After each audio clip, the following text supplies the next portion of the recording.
Hello friends, welcome back to New Lux Academy. In the last lecture we have studied about the adjective. Am I right? So today we will study use of is MR. Use of is MR, was, were, has, have. This is very important and we will study in a very different way so that it will be easy to understand you. तो क्या पढ़ा था हमने last lecture में? Adjective verb. What is adjective? What is the work of adjective? What it do? Adjective describe और point out the noun. चलिए, तो uses of is am are का मैं क्यों पढ़ा रहा हूं? Was, were, has, have. You will not find any problem in tenses. और आप बोलोगे टेंसेस तो यार यूट्यूब पे भरे पड़े हैं, टेंस इसने पढ़ा है उसने पढ़ा है. मैं इतने दावे के साथ आपको कह सकता हूं कुछ यूनिकनेस आपको दिखेगी मेरे लेक्चर में. सारे लेक्चर में जितने भी लेक्चर आप देखो, अब इसमें भी देखिए आपको बहुत ही ज़्यादा यूनिकनेस दिखेगा. और कभी भी आप स्पोकन बोलना चाहते हो, इंग्लिश स्पोकन, तो कभी प्रॉब्लम होगी ही नहीं. It's my challenge. You know very well what is singular and what is plural. जब आप नाउन में केस पढ़ते हैं तो केस तीन तरीके के, नॉमिनेटिव केस, ऑब्जेक्टिव केस और पॉजिटिव केस. एक्यूजेटिव भी बोलते हैं, नॉमिनेटिव भी बोलते हैं और पॉजिटिव बोलते हैं. तो अभी हम सिर्फ सब्जेक्टिव, जो इट मींस नॉमिनेटिव के बारे में हम पढ़ रहे हैं, सब्जेक्ट के लिए पढ़ रहे हैं. सिर्फ सब्जेक्ट में इज एम आर का कहाँ यूज करते हैं? जैसे विकास जो है आई बन के बोल रहा है तो इसके साथ एम लगाएंगे, इज लगाएंगे, आर लगाएंगे. देखिए कहने के लिए तो बहुत ईजी चीज़ है, बट जब आप स्पोकन करते हो उस टाइम आपके माउथ पे होना, टंग पे, ओंठ पे होना बहुत ही ज़रूरी है. यदि आपके स्पोकन में बहुत ही अच्छे तरीके से आप एक्सप्रेस कर पा रहे हो, then you are well speaker and you will speak in a very good manner. The thing is that the concept should be clear.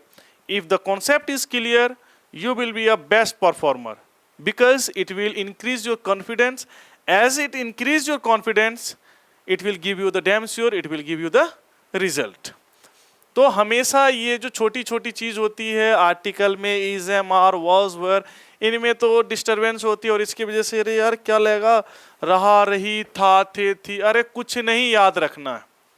सिर्फ आप हमेशा ये याद रखना क्या लगना है, रहा था, रही थी, ताईएनजी लगेगा. इन सब चीज़ों को कोई चीज़ दिमाग में रखना ही नहीं. तो पहले ये कॉन्सेप्ट समझ लेते हैं. इसके बाद अगले लेक्चर में मैं आपको टेंस का लेक्चर दूंगा जो बहुत ही अच्छा और इजी टू अंडरस्टैंडेबल होगा. और आपको कभी भी मेरे लेक्चर में ग्रामर एक ऐसा लैंग्वेज है और इसमें कभी भी आपको याद करने की ज़रूरत नहीं पड़ेगी, क्योंकि लैंग्वेज आप कभी ये देखो कभी रटा जाता है. जो आप लैंग्वेज क्या होता है, एक बात होता है, कोई आपको कहता है लैंग्वेज आप गलत बोलते हैं इंग्लिश, आपका वे ऑफ एक्सप्रेसिंग जो आपका बहुत सही है. क्योंकि लैंग्वेज मीन्स होता है अंडरस्टैंडिंग. अगला जो समझ जाए उसी को हम लैंग्वेज कहते हैं. कोई प्रॉपर हिंदी बोलता है आज तक देखे हो आप? हो सकता है अमिताभ बच्चन जी को हमने तो सुना है बोलते हुए. तो ये चीज होता है इसमें. तो बट हिंदी में तो कोई नहीं कहता, लेकिन इंग्लिश में हमेशा आदमी कहता हो गलत इंग्लिश बोल रहा है. तो ये एक मेंटलिटी बन रखा है सोसाइटी में, बट इसको लेके आपको वरी करने की जरूरत नहीं है. चलिए, हमारा काम हो जाता है यहाँ से स्टार्ट. सिंगुलर समझते हो आप क्या होता है? प्लूरल भी समझते हो बहुत ही अच्छे तरीके से क्या होता है. सिंगुलर मीन्स होता है when we are indicating a one person that is known as a singular. Plural means क्या होता है? मोर देन वन. हिंदी में एक वचन, द्विवचन, बहुवचन इस तरीके से पढ़ते हैं, बट इंग्लिश में there are two types of number that is singular and plural. एक सिंगुलर होता है, दूसरा प्लूरल होता है. तो इंग्लिश में हम दो नंबर पढ़ते हैं, more than one, that is known as plural. तो एम का पहले, सबसे पहले हम एम का देखते हैं. एम का यूज कब होता है? When we are talking about our self, जब हम अपने खुद के बारे में जब बात करते हैं उस टाइम पे हम आई के साथ एम लगाते हैं. I am a doctor, I am an engineer, I am an IAS officer. What it shows? It shows that you are indicating yourself. When you are talking about only one person, you are indicating a person, then you have to use M with the I. उसी को हम first person कहते हैं. First person क्या होता है? First person is speaker. First person क्या होता है?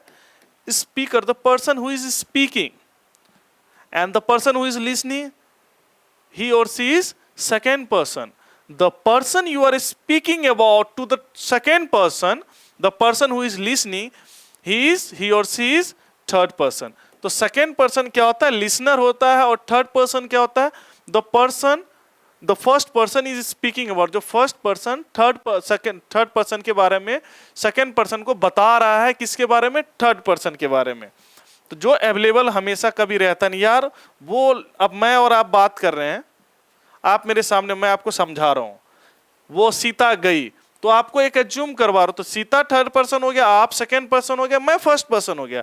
जब आप मुझे बोलोगे तो आप फर्स्ट पर्सन हो। जैसे क्लास में स्टूडेंट टीचर बैठे रहते हैं ना, जब टीचर क्वेश्चन पूछता है तो स्टूडेंट जवाब देता, तो वो सेकंड पर्सन हो गया। जब किसी चीज का आंसर दे रहा है वो थर्ड पर्सन हो गया। समझिए एग्जाम्पल, जब आप जवाब देते हो मैं सुनता हूं, तो मैं सेकेंड पर्सन हो गया, वो आप फर्स्ट पर्सन हो गए। तो जो जैसा काम करता है वैसे वैसे उनकी चेंज होती रहती है। तो आई के साथ हमेशा एम का यूज होता है, और थर्ड पर्सन के सिंगुलर के साथ। किसके? ये थर्ड पर्सन मैं इसलिए लिखा हूं क्योंकि आपको टेंस में ये बात याद आएगा। जो हाँ, दूसरी बात ये, अब्स्ट्रैक्ट नाउन का कभी भी प्लूरल नहीं होता है। ये इसलिए मैंने थर्ड पर्सन लिखा है क्योंकि आप जब टेंस में पहला करोगे तो ही लव्स सीता, इसका मतलब ये नहीं होता वो वर्ब का फॉर्म है, नहीं, वो क्या, सॉरी, वो प्लूरल है, नहीं, वो वर्ब का फॉर्म है, वर्ब का फिफ्थ फॉर्म है। वो उसमें हम डिस्कस करेंगे टेंस में, पहले इस पे कॉन्सेप्ट पे चलते हैं।